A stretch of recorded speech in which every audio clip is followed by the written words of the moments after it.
Dr. Pescatore, joint health is an issue for millions of Americans. Can Pycnogenol help with that? Are there studies to support it?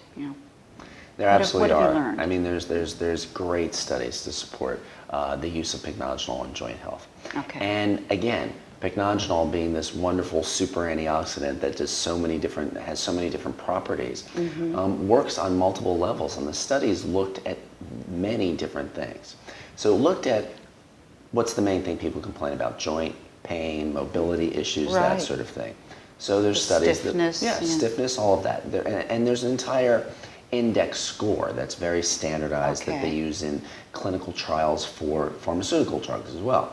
So they use that same scoring system, and in the studies, 40 to 70% relief of symptomatology. And again, it was dose dependent. How long you took it determined on how well your symptoms. But 40 to 50%? To 70% in some studies. Wow. Reduction in... That's significant, isn't it? Oh, yeah, no, the p-values were absolutely significant, which tells you whether it's actually significantly different from the placebo. All right. Because they did do these with placebo. Some of these studies were done with placebo controls as well. All right. So when you look at pycnogenol and you look at the fact that it can actually do that, can actually increase your mobility, it can actually... I think one of the studies looked at how far people could walk on treadmills. All right. And it increased their ability to walk on treadmills longer over the course of time. And again, the longer you took the pycnogenol, the better your results were. Okay. So I think this is really important for people because so many Americans, will take things for 2 days. That's right. And say, oh, it doesn't work. That's true. You've got to take it. I always tell my patients, give everything a try for 90 days.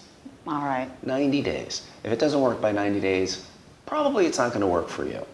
But and it showed. I mean, at 30 days there was a reduction. At 60 days there was a reduction. At 90 days, pycnogenol had a really significant reduction. So that's one way in which pycnogenol, and the studies have told us how it works. The other way is that it's anti-inflammatory. All right. It's a natural anti-inflammatory, so it works a on natural anti-inflammatory, working on the same pathways that the drugs work on. Okay. So it works on the COX-1 pathways, the COX-2 pathways, the prostaglandin pathways, works on all those pathways that those drugs work on. So it's anti-inflammatory. Third way is that in these studies, it looked at patients using non-steroidal anti-inflammatory drugs, can I mention names? Such as the common ones like Tylenol and the Advil NSAIDs, right? and ibuprofen. Yeah, the NSAIDs. And it showed that patients who took, the trial participants who took pycnogenol were able to reduce their usage of those drugs. One study showed up to 80%. I think it was 78%, let me not exaggerate. But it showed up to 78%.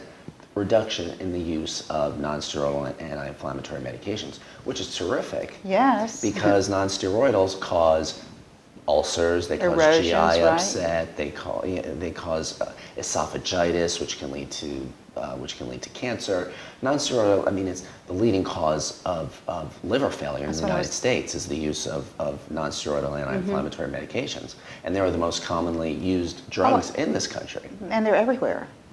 The most commonly used drugs truck in this country. stops, anywhere Of you course. can get them. Yes. So that was another beauty of pycnogenol, able to reduce that. Very good. To reduce the use of that, and therefore it reduced people's GI symptoms as well. It was really kind of funny how these studies all play out, but when you think about it, they're all related. All of these things are related. And then the other thing, and this is an interesting thing maybe just for a medical professional, but it really, it's a nice way of looking at things. CRP, which is a C-reactive protein level. It's an inflammatory marker. That's true, yes. And it showed taking pycnogenol reduced the CRP levels in these patients, in these trial participants as well. So it's actually a marker.